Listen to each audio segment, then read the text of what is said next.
안녕하세요. 꿈이 말씀입니다. 혹시 오늘도 마음이 무겁고 몸은 지쳐 쉬고 싶지만 쉴 곳을 찾지 못하고 계신가요? 끝없는 고민과 쌓여가는 피로 속에서 내일을 향해 걸어가야 하는 발걸음이 너무 버겁게 느껴지시나요? 그렇다면 지금 잠시 모든 짐을 내려놓으시길 바랍니다. 편안히 앉거나 누우시고 눈을 감고 깊이 호흡해 보세요. 당신의 가슴을 짓누르던 무거움이 조금씩 내려가고 마음이 차분히 가라앉는 것을 느껴보시길 바랍니다. 곧 수천 년을 넘어 지금 이 순간까지 살아 숨쉬는 출애굽기의 이야기가 당신의 영혼을 어루만지고 지친 심령에 새 힘을 불어넣을 것입니다. 이것은 단순한 옛 이야기의 낭독이 아닙니다. 하나님께서 바로 지금 당신을 위해 준비하신 위로와 회복의 초대입니다.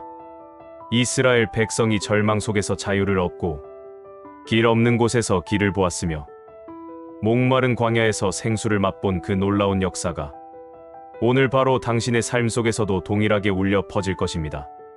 이 시간 하나님의 말씀에 귀를 기울이십시오. 오늘의 이야기가 무너진 마음을 다시 세우고 흔들리는 삶의 평안을 채워주길 간절히 소망합니다. 고대의 이야기, 그러나 여전히 오늘 우리에게 생생히 살아있는 말씀 속으로 천천히 들어가 보겠습니다. 한 장 이스라엘의 고난. 야곱의 가족이 애굽 땅에 들어와 살기 시작한 지 수백 년이 지났습니다. 처음에는 요셉의 공로로 인해 존중받았고 고센 땅에서 번성하며 수가 많아졌습니다. 그들의 장막에는 웃음소리가 끊이지 않았고 아이들의 울음은 새로운 세대를 알리는 희망이었습니다. 그러나 세월이 흐르자 요셉을 알지 못하는 새로운 왕조가 등장했습니다. 그들은 이스라엘 백성이 점점 많아지는 것을 두려워했습니다. 만약 전쟁이 일어나면 이들이 우리의 원수와 손을 잡고 우리를 대적할 것이다. 두려움은 곧 억압으로 이어졌습니다. 이스라엘 백성은 더 이상 자유로운 거주민이 아니었습니다. 그들의 손에는 거친 삽과 곡괭이가 쥐어졌고 등에 채찍이 내리쳤습니다. 그들은 벽돌을 굽고 성을 쌓으며 끝없는 노동에 시달렸습니다. 손바닥은 갈라지고 발은 모래와 돌에 찢겨 피투성이가 되었습니다. 뜨거운 태양 아래 땀과 눈물이 한데 섞여 땅으로 떨어졌습니다.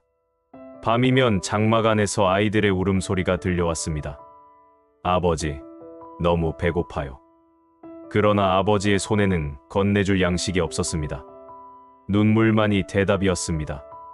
왕은 이스라엘의 수를 줄이기 위해 잔혹한 명령을 내렸습니다. 모든 히브리 사내 아이를 나일 강에 던져 죽이라는 것이었습니다.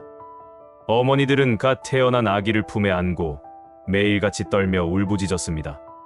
주여, 이 아이를 지켜주소서. 밤이면 강가에서 아이들의 울음소리가 멈추고 대신 어머니의 절규가 울려 퍼졌습니다. 세상은 너무도 어둡고 희망은 보이지 않았습니다. 그러나 그들의 신음은 허공에 사라지지 않았습니다. 성경은 말합니다. 하나님이 그들의 고통 소리를 들으시고 아브라함과 이삭과 야곱에게 세운 언약을 기억하셨다. 사람들은 절망했지만 하나님은 침묵하지 않으셨습니다. 보이지 않는 손으로 구원의 날을 준비하고 계셨습니다. 2장 모세의 탄생과 부르심. 이스라엘 백성의 신음이 하늘을 찌르던 그때 한 가정의 사내아이가 태어났습니다. 어머니는 아이를 보자마자 알았습니다. 이 아이는 특별하다. 하나님께서 보내신 선물이다. 그러나 애굽 왕의 명령은 잔인했습니다. 사내아이는 태어나자마자 강물에 던져져야 했습니다. 어머니는 3달 동안 아기를 숨겨 키웠습니다. 밤마다 아이가 울음을 터뜨릴 때면 두 손으로 입을 막고 함께 눈물을 흘렸습니다. 하나님, 제 아이를 살려주세요. 하지만 더 이상 숨길 수 없는 순간이 다가왔습니다. 어머니는 눈물을 머금고 갈대 상자를 만들었습니다. 손으로 얇은 줄기를 엮고 역청과 나무진을 발라 물이 새지 않게 하며 떨리는 손길로 상자를 완성했습니다. 마지막으로 아기를 담으며 속삭였습니다. 얘야, 하나님께서 너를 지켜주실 거야. 상자는 나일 강에 띄워졌습니다. 강물은 아이를 데려가듯 부드럽게 밀어냈습니다. 갈대숲 사이로 밀려가는 작은 상자. 그 속에서 들려오는 아기의 울음소리는 천사들의 노래처럼 하늘로 올라갔습니다. 그때 바로의 딸이 강가로 목욕하러 나왔습니다. 시녀들이 따라 나섰고 공주는 강가에서 빛나는 상자를 발견했습니다. 저기 저 갈대 사이에 무언가 있구나. 상자를 열자 아기가 울고 있었습니다. 작고 연약한 손이 허공을 휘저으며 어머니를 찾듯 떨고 있었습니다. 공주의 눈에 연민이 고였습니다. 이 아이는 히브리 사람의 아기구나 하지만 버릴 수 없다. 이 아이를 내 아들로 삼겠다. 이렇게 해서 아기는 기적처럼 죽음에서 건져져 왕궁으로 들어가게 되었습니다. 그의 이름은 모세라 불렸습니다. 내가 물에서 건져냈다라는 뜻이었습니다. 모세는 애굽의 학문을 배우고 무예를 익혔습니다. 왕궁에서 자라며 지혜와 용맹을 겸비한 청년이 되었습니다. 그러나 그의 가슴 속에는 언제나 잊히지 않는 울림이 있었습니다. 채찍 소리, 돌 위에 쓰러져 신음하는 히브리인들의 울음소리. 그것은 어린 시절 그의 귓가에 스며들어 결코 사라지지 않았습니다.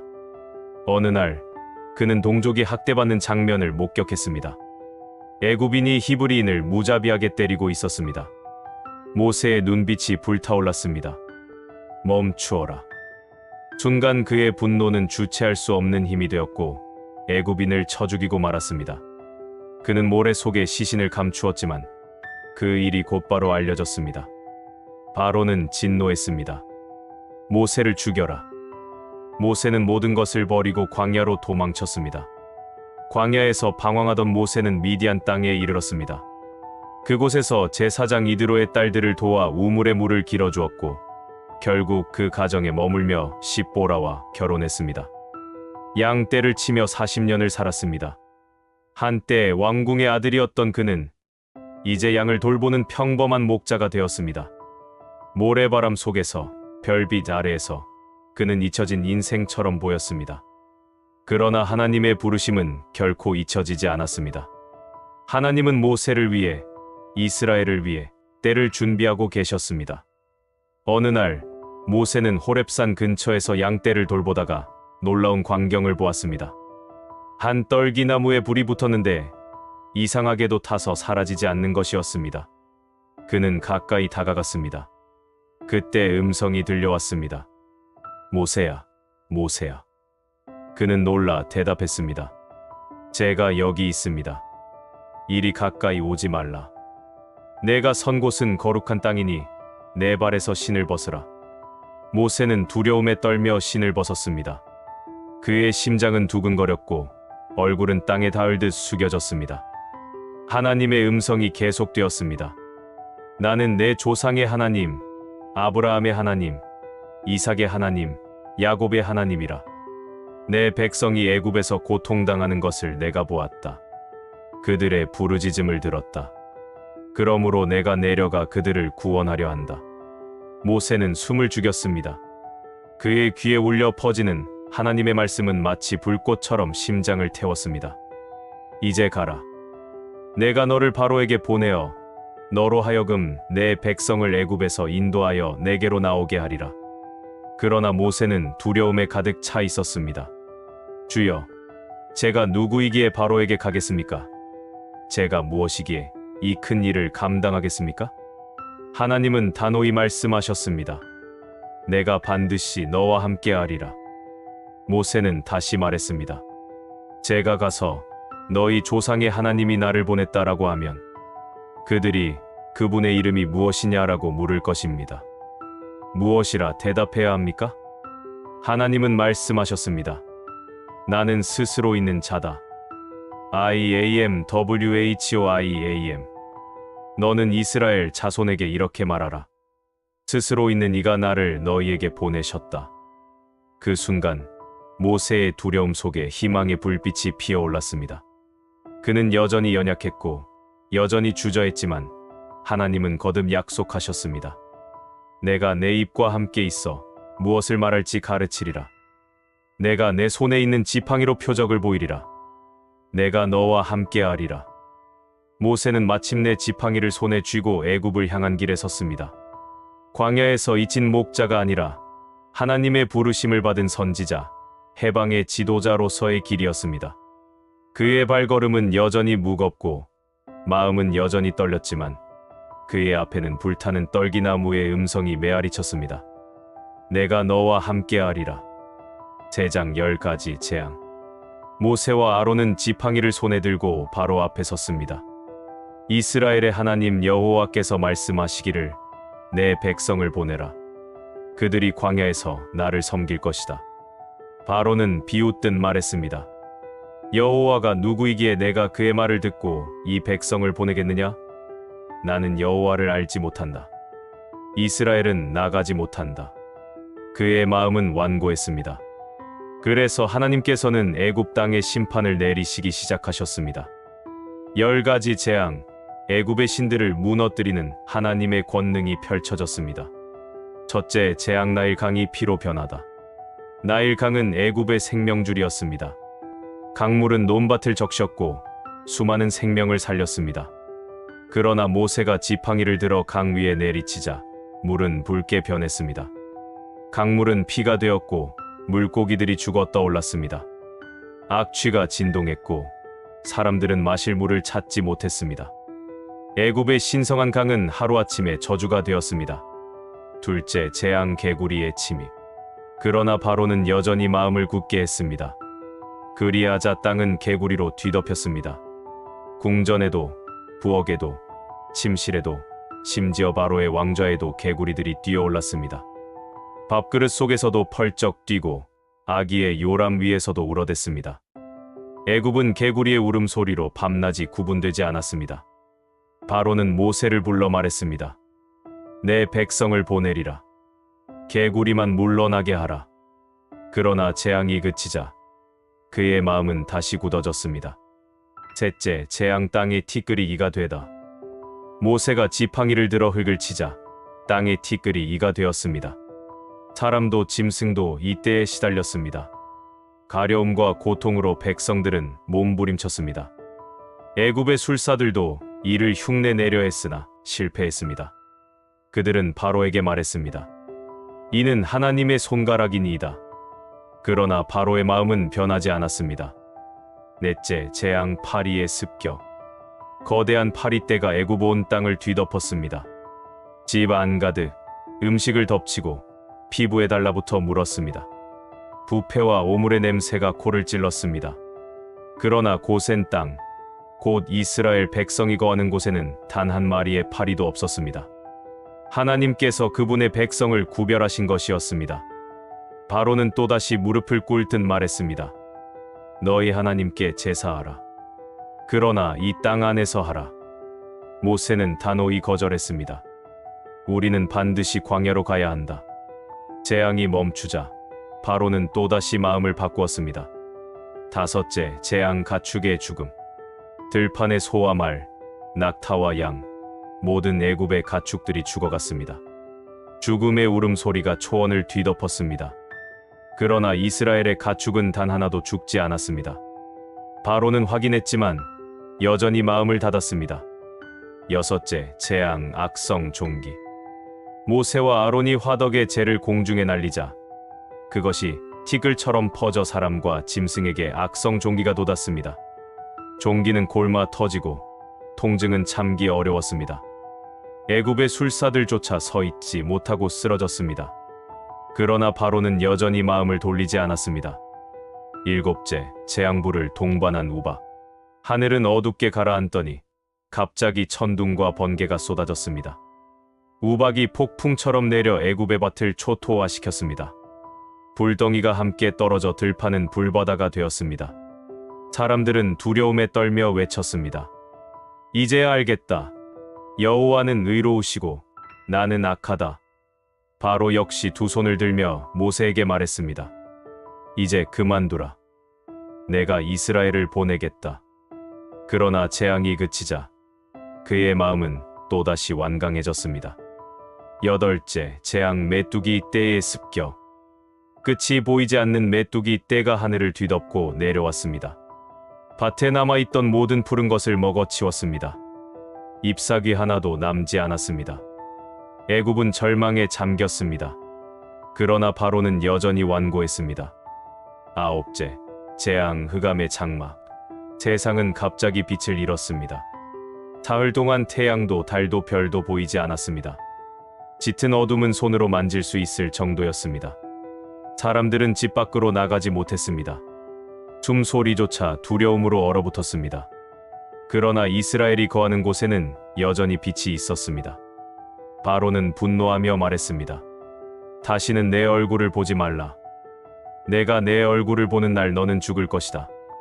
10번째 재앙 장자의 죽음. 마지막 경고가 주어졌습니다.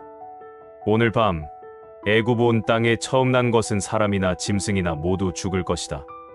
그러나 하나님은 이스라엘에게 구원의 길을 주셨습니다. 흠 없는 어린 양을 잡아 그 피를 문설주와 인방에 바르라 하셨습니다. 그리고 그 고기를 먹으며 허리에 띠를 띠고 신발을 신고 손에 지팡이를 잡고 서서 급히 먹으라 하셨습니다. 이날이 바로 유월절이었습니다. 밤이 깊자 죽음의 사자가 애굽 땅을 지나갔습니다. 피가 없는 집마다 장자의 숨이 끊어졌습니다. 왕궁에서 왕자의 울음이 멈추고 농가에서도 짐승의 울음이 퍼졌습니다. 애굽 온 땅에 통곡이 터져 나왔습니다. 바로는 그날 밤 떨리는 목소리로 모세를 불렀습니다. 너희는 떠나라. 곧바로 떠나라. 너희 모든 백성과 가축까지 데리고 나가라. 가서 너희 하나님을 섬기라. 이렇게 하여 수백 년 동안 종살이하던 이스라엘은 마침내 애굽에서 해방되었습니다. 그들은 떨리는 손으로 반죽을 싸서 등에 메고 은과 금, 의복까지 들고 급히 나섰습니다. 어린 양의 피로 인해 구원받은 밤, 이스라엘은 긴 세월의 사슬을 끊고 자유의 첫걸음을 내딛었습니다. 내장 홍해의 기적. 이스라엘 백성은 드디어 애굽을 떠났습니다. 밤하늘엔 별빛이 가득했고 그들의 발걸음은 자유의 노래로 울려 퍼졌습니다. 아이들은 환호하며 달렸고 어른들은 서로를 부둥켜 안으며 눈물을 흘렸습니다. 우리가 이제 자유다. 수백 년 동안 짓눌렸던 노예의 멍에가 벗겨지는 순간이었습니다. 그들의 손에는 아직 굳은 살이 남아 있었고 등에 진 보따리는 무거웠지만 마음은 그 어떤 것보다 가벼웠습니다. 하나님께서는 낮에는 구름 기둥으로 밤에는 불 기둥으로 그들을 인도하셨습니다. 낮에 태양빛은 구름이 가려주었고 밤의 어둠은 불 기둥이 환히 밝혔습니다. 그 길은 생전 처음 걷는 낯선 길이었지만 그들은 두렵지 않았습니다. 하나님이 함께 하셨기 때문입니다. 그러나 바로의 마음은 또다시 변했습니다. 우리가 어찌 이스라엘을 놓아주었단 말인가? 그들이 우리를 섬기던 노예였는데. 그는 최정예 전차부대와 기병들을 모아 이스라엘을 뒤쫓았습니다. 수레바퀴가 땅을 울리며 쿵쿵 소리를 냈고 먼지가 하늘을 뒤덮었습니다. 이스라엘 백성은 뒤돌아보는 순간 공포에 휩싸였습니다. 앞에는 끝없는 바다, 뒤에는 애굽의 군대, 사면 초가의 상황이었습니다. 백성들은 모세에게 절규했습니다. 애굽에 매장지가 없어 이 광야에서 우리를 죽이려 하는가? 차라리 애굽에서 종살이하다 죽는 것이 나았다. 그들의 울음과 원망이 거세게 일었습니다. 그러나 모세는 백성 앞에 서서 담대히 외쳤습니다. 두려워하지 말라. 가만히 서서 여호와께서 오늘 너희를 위하여 행하시는 구원을 보라. 너희가 오늘 본 애굽 사람을 이후로 다시는 보지 못하리라. 여호와께서 너희를 위하여 싸우시리니 너희는 가만히 있을지니라. 그때 하나님께서 모세에게 말씀하셨습니다. 내 손에 든 지팡이를 들어 바다 위로 내밀라. 이스라엘 자손이 바다 가운데 마른 땅으로 행하리라. 모세가 떨리는 손으로 지팡이를 들고 바다 위로 내밀었습니다. 그 순간 밤새도록 강한 동풍이 불기 시작했습니다. 물이 점점 밀려나며 좌우로 갈라졌습니다. 물격이 좌우에 세워지고 그 가운데 마른 길이 드러났습니다. 바다가 길이 되었습니다. 백성들은 두려움 속에서도 발걸음을 옮겼습니다. 한 발, 또 한 발. 아이들이 아버지의 손을 붙잡고 노인이 지팡이에 의지하며 바다 한가운데를 걸어갔습니다. 그들의 머리 위에는 거대한 물벽이 솟아 있었지만 그 길은 마른 땅처럼 단단했습니다. 구름 기둥은 뒤로 옮겨져 애굽 군대와 이스라엘 백성 사이를 가로막았습니다. 애굽 군대는 어둠에 휩싸였고 이스라엘은 빛 가운데 걸었습니다.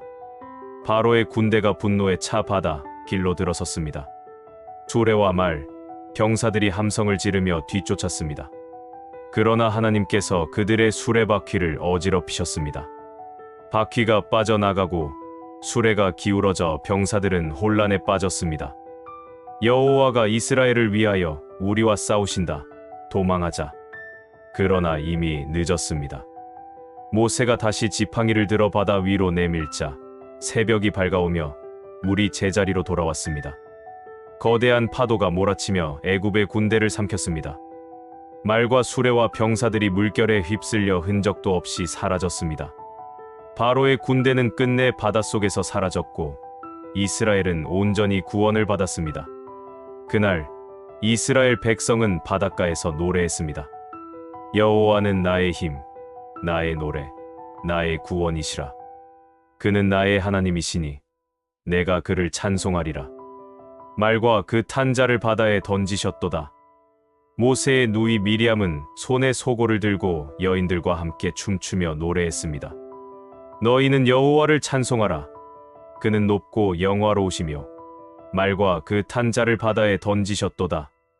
그들의 목소리는 광야에 메아리 쳤고 하늘은 그들의 찬양을 기쁘게 받으셨습니다. 홍해를 건넌 백성들은 더 이상 노예가 아니었습니다. 그들은 자유인이 되었고 하나님의 백성이 되었습니다.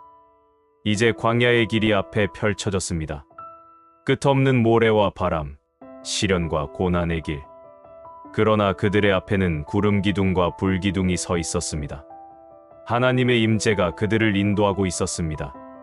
그들은 이제 막 약속의 땅으로 가는 여정을 시작한 것이었습니다.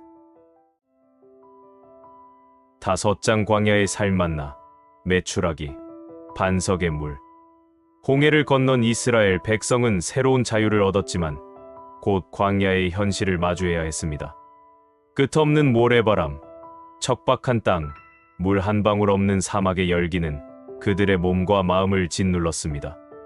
하루, 이틀, 3일 그들은 물을 찾지 못했습니다. 목이 타 들어가고 어린아이들의 울음소리가 진을 가득 메웠습니다. 마침내 마라라는 곳에서 샘을 발견했지만 물은 쓰디썼습니다. 사람들은 모세를 향해 원망했습니다. 우리가 무엇을 마실 수 있단 말이냐? 그 순간 하나님께서 모세에게 한 나무를 지시하셨습니다. 모세가 그 나무를 물에 던지자 물은 단물로 변했습니다. 이스라엘은 마침내 목을 죽일 수 있었습니다. 며칠 뒤 그들은 또다시 배고픔에 시달렸습니다. 곡식도 고기도 없는 광야에서 배고픔은 절망으로 바뀌었습니다. 백성들은 불평했습니다. 차라리 애굽에서 죽었더라면 그곳에는 고기 가마 곁에 앉아 배불리 먹을 수 있었는데 당신은 우리를 굶어 죽게 하려고 이 광야로 데려왔는가? 그때 하나님께서 말씀하셨습니다. 보라, 내가 너희를 위하여 하늘에서 양식을 비같이 내리리니 백성은 날마다 나가서 그날의 분량만 거둘 것이다. 다음 날 아침 이슬이 거치자 땅 위에 희고 작고 둥근 것이 가득했습니다. 사람들은 놀라 서로 물었습니다. 이것이 무엇이냐? 그래서 그것을 만나라 불렀습니다. 그 맛은 꿀 섞은 과자 같았고 사람들은 그것으로 배를 채웠습니다. 그러나 하나님은 분명히 말씀하셨습니다. 하루 분량만 거두어라. 7째 날에는 쉬고 6째 날에는 2배를 거두어라. 일부는 욕심을 내어 이틀치를 거두었지만 그날 밤 만나에는 벌레가 생기고 냄새가 났습니다. 그러나 6째 날 거둔 2배의 만나는 썩지 않았습니다. 하나님께서 명하신 말씀대로 되어진 것이었습니다. 백성들은 날마다 아침마다 광야에서 하늘의 양식을 거두며 살았습니다. 그 양식은 그들의 생명을 지탱했고 동시에 하나님께서 주시는 훈련의 도구였습니다. 그들에게 필요한 것은 순종과 신뢰였습니다. 그러나 시간이 흐르자 백성들은 다시 불평했습니다. 우리는 날마다 만나만 먹는다. 고기가 먹고 싶다. 그들의 원망은 점점 커졌고 모세는 지쳐 하나님께 호소했습니다. 주여, 제가 혼자 이 백성을 어떻게 감당하겠습니까? 저들에게 고기를 주어야 한다고 울부짖습니다. 저에게 차라리 죽음을 주시는 것이 낫겠습니다.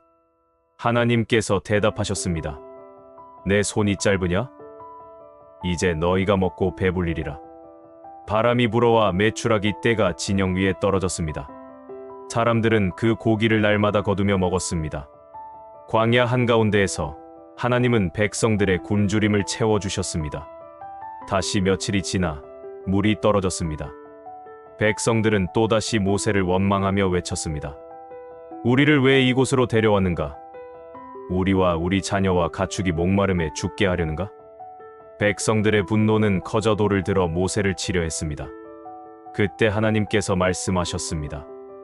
내 손에 지팡이를 가지고 호렙산 반석 위에 서라.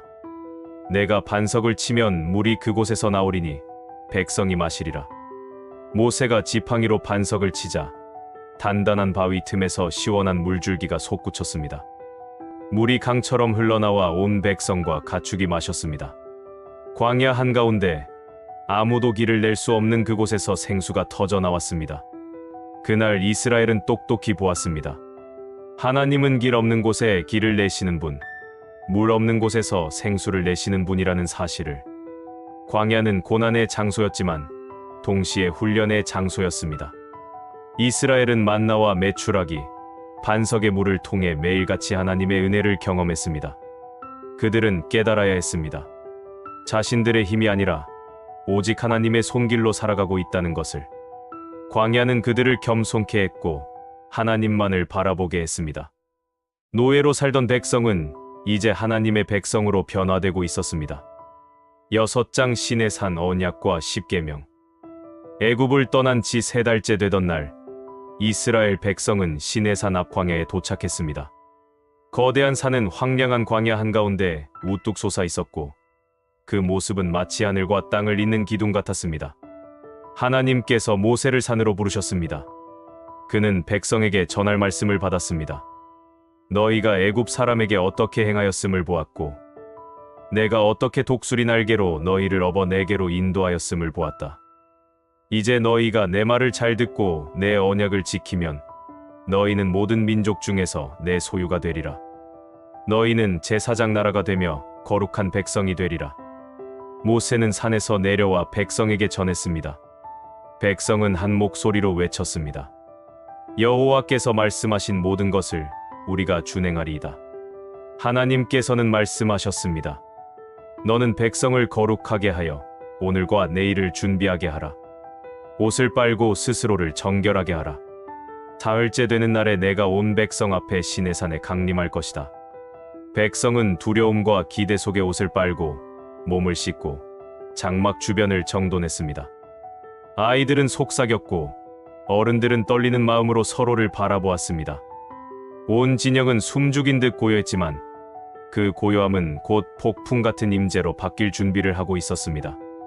사흘째 되는 날, 아침이 밝자 천둥과 번개가 산 위를 덮었습니다. 짙은 구름이 산을 감쌌고 나팔 소리가 점점 커졌습니다. 백성들은 장막에서 나와 두려움에 떨며 산을 바라보았습니다. 산 위에서는 연기가 솟아올랐습니다. 마치 용광로가 끓어오르듯 불길이 산 전체를 감쌌습니다. 땅은 크게 진동했고 나팔 소리는 점점 요란해졌습니다. 백성들은 공포와 경외 속에 얼굴을 땅에 숙였습니다. 그때 하나님께서 불길과 구름 가운데 내려오셨습니다. 모세는 떨리는 발걸음으로 산 위로 올랐습니다. 하나님께서 우레와 번개, 나팔 소리와 연기 가운데 말씀하셨습니다. 그 음성은 마치 천둥 같았고 동시에 가슴 깊은 곳을 파고드는 속삭임 같았습니다. 나는 너를 애굽 땅종되었던 집에서 인도하여 낸 내 하나님 여호와라. 그리고 10가지 계명이 선포되었습니다. 하나, 너는 나 외에는 다른 신들을 내게 두지 말라. 둘, 너를 위하여 우상을 만들지 말고 그것들에게 절하지 말라. 셋, 너는 내 하나님 여호와의 이름을 망령되이 일컫지 말라. 넷, 안식일을 기억하여 거룩히 지키라. 다섯, 내 부모를 공경하라. 여섯, 살인하지 말라. 일곱, 간음하지 말라.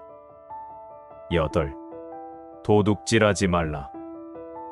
아홉, 내 이웃에 대하여 거짓 증언하지 말라. 열. 내 이웃의 집을 탐내지 말라. 하나님의 말씀은 하늘을 가르고 백성의 마음을 꿰뚫었습니다. 이 계명은 단순한 규칙이 아니었습니다. 하나님의 백성으로 살아가기 위한 삶의 기준, 거룩한 나라로 세워지기 위한 언약의 근본이었습니다. 백성들은 하나님의 음성을 듣고 두려움에 떨었습니다. 우리가 다 죽게 되었도다. 모세여, 당신이 우리에게 말씀하소서. 우리가 듣겠나이다. 그러나 하나님께서 친히 우리에게 말씀하시지 않게 하소서. 그들은 하나님의 거룩함 앞에 설 수 없음을 깨달았습니다. 죄 많은 인간이 거룩하신 하나님 앞에 선다는 것은 감당할 수 없는 일이었습니다. 모세는 백성을 향해 말했습니다. 두려워하지 말라. 하나님이 임하심은 너희를 시험하시고 너희로 그를 경외하여 범죄하지 않게 하려 하심이니라. 그 후 모세는 제단을 쌓고 12기둥을 세웠습니다. 젊은 이들이 제물을 드리고 모세는 그 피의 절반을 제단에 뿌렸습니다. 그리고 나머지 절반은 두루마리에 적힌 언약의 말씀을 읽은 후 백성에게 뿌리며 말했습니다. 이는 여호와께서 이 모든 말씀에 대하여 너희와 세우신 언약의 피니라. 피는 생명을 뜻했고 언약은 단순한 계약이 아니라 목숨을 건 약속이었습니다. 그 순간 하나님과 이스라엘은 피로 맺어진 언약으로 하나가 되었습니다. 그 후 모세는 다시 시내산으로 올라가 40일 40야를 지냈습니다. 그는 구름 속으로 들어가 하나님과 대면하며 성막의 규례와 제사법, 하나님의 임재에 대한 계시를 받았습니다. 그의 얼굴은 하나님의 영광을 비추는 빛으로 환해졌습니다.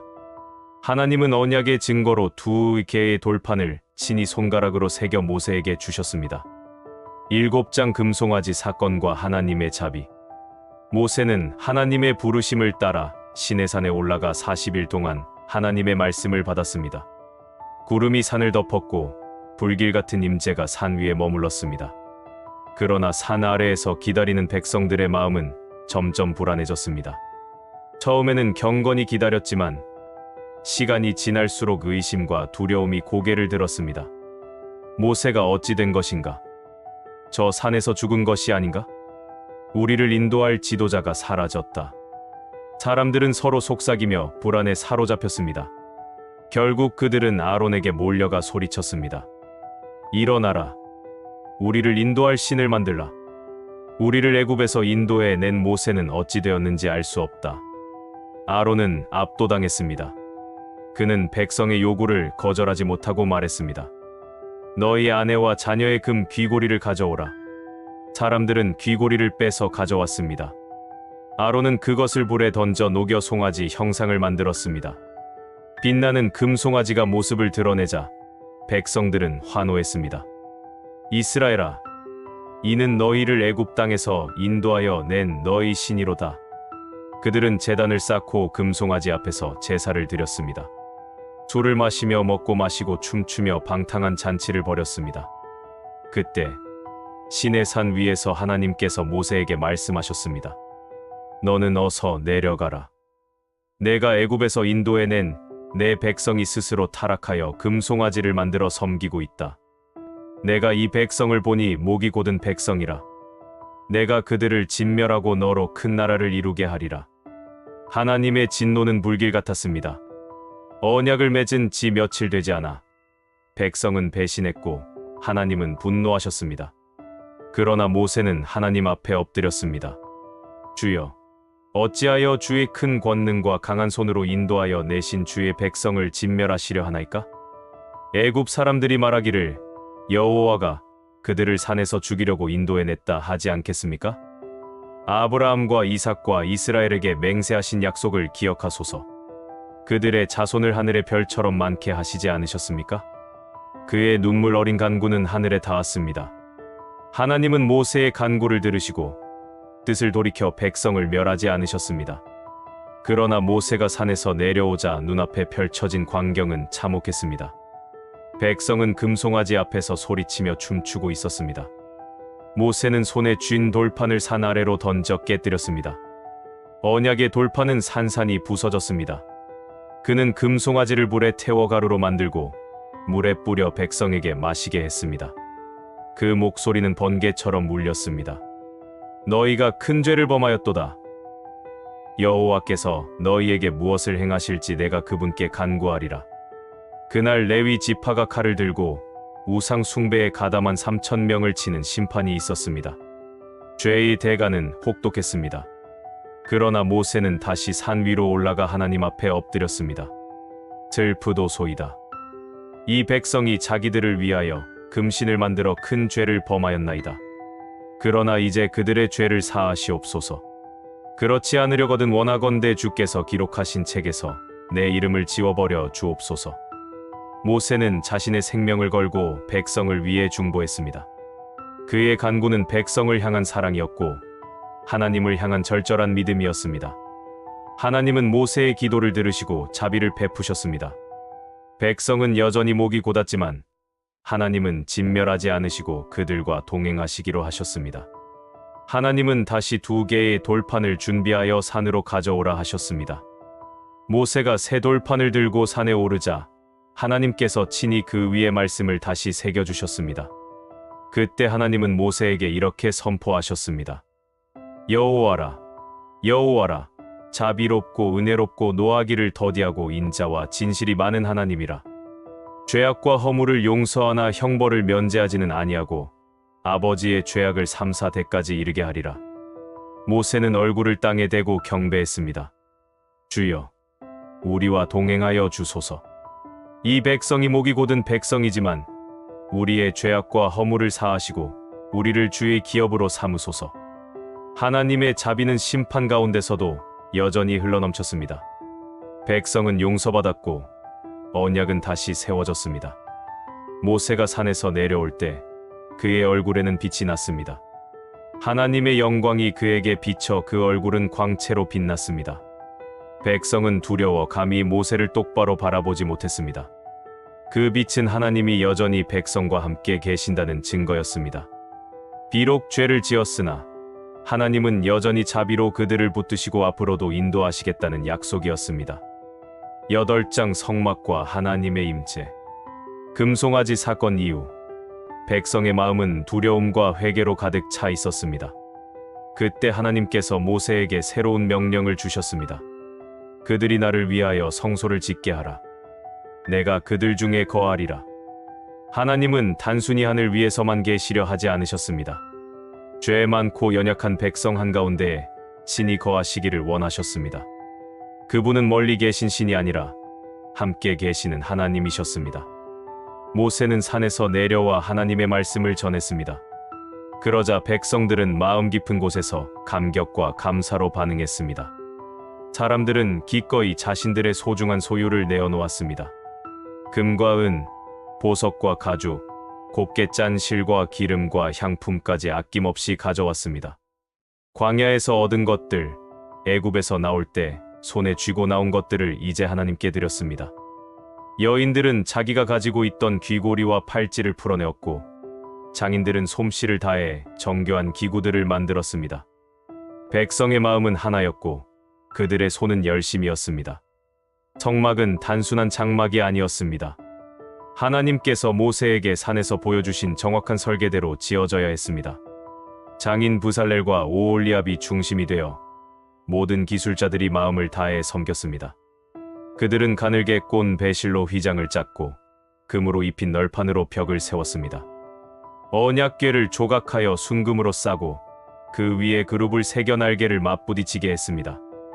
떡상과 금 등잔대, 분향단과 번제단, 물두멍까지 하나하나 정성을 다해 만들었습니다. 모든 것이 하나님의 말씀대로 이루어졌습니다. 마침내 성막이 완성되는 날이 왔습니다. 백성들은 숨죽인 채 그 장엄한 순간을 지켜보았습니다. 모세는 여호와의 명령대로 장막을 세우고 기구들을 제자리에 두었습니다. 언약궤를 지성소에 안치하고 휘장을 들이워 성소와 지성소를 구별했습니다. 번제단 위에 불이 타올랐고 향단에서 향기가 피어올랐습니다. 그 순간 놀라운 일이 일어났습니다. 구름이 회막에 덮이고 여호와의 영광이 성막 안에 충만히 임했습니다. 낮에는 구름이, 밤에는 불기둥이 성막 위에 나타났습니다. 그 광경을 본 백성들은 얼굴을 땅에 대고 경배했습니다. 그들은 알았습니다. 하나님께서 진정으로 그들 가운데 거하신다는 것을. 성막은 단순히 예배의 장소가 아니었습니다. 그것은 하나님께서 그들의 여정 속에서 함께 하신다는 표징이었습니다. 광야의 고난 속에서도 하나님은 멀리 계시지 않고 늘 그들 가까이에 계셨습니다. 그날 이후 이스라엘은 성막 위의 구름과 불기둥을 바라보며 살았습니다. 구름이 머물면 그들은 머물렀고, 구름이 떠오르면 그들은 길을 떠났습니다. 낮에는 구름이 그늘을 드리웠고, 밤에는 불기둥이 빛을 비추었습니다. 그것은 단순한 자연현상이 아니었습니다. 하나님께서 친히 인도하시고 보호하신다는 확실한 증거였습니다. 광야는 여전히 험난했습니다. 물은 부족했고 길은 막막했습니다. 그러나 백성은 더 이상 혼자가 아니었습니다. 성막 가운데 임하시는 하나님, 구름과 불기둥으로 앞서 가시는 하나님. 그분은 언제나 백성과 함께 하셨습니다. 9장 광야를 걷는 오늘의 우리에게 출애굽기의 이야기는 단순한 고대의 전설이 아닙니다. 노예의 땅에서 자유의 땅으로, 절망의 자리에서 소망의 자리로, 그리고 하나님이 멀리 계신 분이 아니라 우리와 함께 하시는 분임을 보여주는 이야기입니다. 이스라엘 백성은 애굽에서 벗어났지만 그들의 여정은 끝난 것이 아니었습니다. 광야는 오히려 새로운 시작이었습니다. 시련과 시험, 기적과 은혜가 얽혀 있는 긴 여정이었습니다. 그 속에서 하나님은 백성을 단련하시고 그들을 진정한 하나님의 백성으로 세워가셨습니다. 오늘 우리에게도 각자의 광야가 있습니다. 끝이 보이지 않는 문제, 반복되는 일상 속의 고단함, 마음을 짓누르는 불안과 두려움. 때로는 차라리 과거로 돌아가는 게 낫지 않았을까? 라는 원망이 입술에 오르기도 합니다. 이스라엘 백성이 차라리 애굽에서 고기 가마 곁에 앉아 죽는 게 나았다라고 말했던 것처럼 우리도 힘들 때마다 과거의 익숙한 자리, 비록 고통스러웠지만 안정적이었던 자리로 돌아가고 싶어집니다. 그러나 출애굽기에 하나님은 말씀하십니다. 나는 광야에서도 길을 내는 자다. 나는 물 없는 곳에서 생수를 내는 자다. 이스라엘이 광야에서 버틸 수 있었던 이유는 단 하나. 하나님께서 그들과 함께 하셨기 때문입니다. 낮에는 구름 기둥, 밤에는 불 기둥. 그것은 단순히 하늘에 떠 있는 현상이 아니라 하나님의 사랑과 보호와 인도의 상징이었습니다. 오늘 우리의 삶에도 구름 기둥과 불 기둥이 있습니다. 눈에 보이지 않아도, 느껴지지 않아도 하나님은 여전히 우리와 함께 계십니다. 우리가 쓰러질 것 같을 때 붙드시고, 길을 잃었을 때 인도하시며, 목마를 때 반석에서 물을 내시는 분이십니다. 광야는 고통만 있는 곳이 아닙니다. 광야는 하나님을 가장 깊이 경험하는 자리입니다. 이스라엘은 애굽의 기름진 땅에서는 하나님의 손길을 몰랐습니다. 그러나 광야에서야 비로소 하늘에서 내린 만나가 없으면 살 수 없음을 알았습니다. 바위에서 솟은 물이 아니면 목숨을 이어갈 수 없음을 깨달았습니다. 광야는 우리로 하여금 하나님만 바라보게 합니다. 자신의 힘과 능력을 내려놓고 오직 하나님의 은혜로 살아가게 합니다. 혹시 지금 당신도 광야를 지나고 있습니까? 끝없는 모래밭 같은 시간, 길이 보이지 않는 현실 속에서 지쳐 있습니까? 기억하십시오. 이스라엘을 인도하신 하나님이 지금도 당신을 인도하십니다. 홍해를 가르신 하나님이 오늘도 당신 앞에 길을 내십니다. 만나와 메추라기를 내리신 하나님이 오늘도 당신의 필요를 채우십니다. 반석에서 물을 내신 하나님이 오늘도 당신의 메마른 마음에 생수를 부어주십니다. 그분은 여전히 살아계시며 지금도 우리와 동행하십니다. 이스라엘의 광야 여정은 40년 동안 이어졌습니다. 그 긴 세월 동안 그들은 수없이 넘어지고 실수했지만 하나님은 끝내 그들을 약속의 땅으로 인도하셨습니다. 우리의 삶도 그렇습니다. 광야 같은 시간이 길게 느껴져도 하나님은 반드시 우리를 약속의 땅, 곧 소망과 평안, 영원한 안식의 자리로 인도하실 것입니다. 출애굽기의 하나님은 오늘 우리의 하나님이십니다. 그분은 애굽의 노예를 해방시키셨고 광야의 백성을 먹이셨으며 성막 가운데 거하시며 영광을 드러내셨습니다. 그리고 지금 그 하나님은 여전히 당신 곁에 계십니다. 그분은 떠나지 않으시고 버리지 않으시며 당신이 끝내 약속의 땅에 이르도록 인도하십니다. 오늘 이 이야기가 지친 당신의 마음의 위로가 되고 흔들리는 삶의 굳건한 소망이 되기를 바랍니다. 편안한 밤 되시고 좋은 꿈 꾸시길 바랍니다. 감사합니다. 그리고 이 말씀이 마음에 닿으셨다면 구독과 좋아요, 알람 설정, 그리고 댓글로 함께 은혜를 나누어 주세요. 여러분의 작은 참여가 더 많은 분들에게 말씀의 위로를 전하는 큰 통로가 됩니다.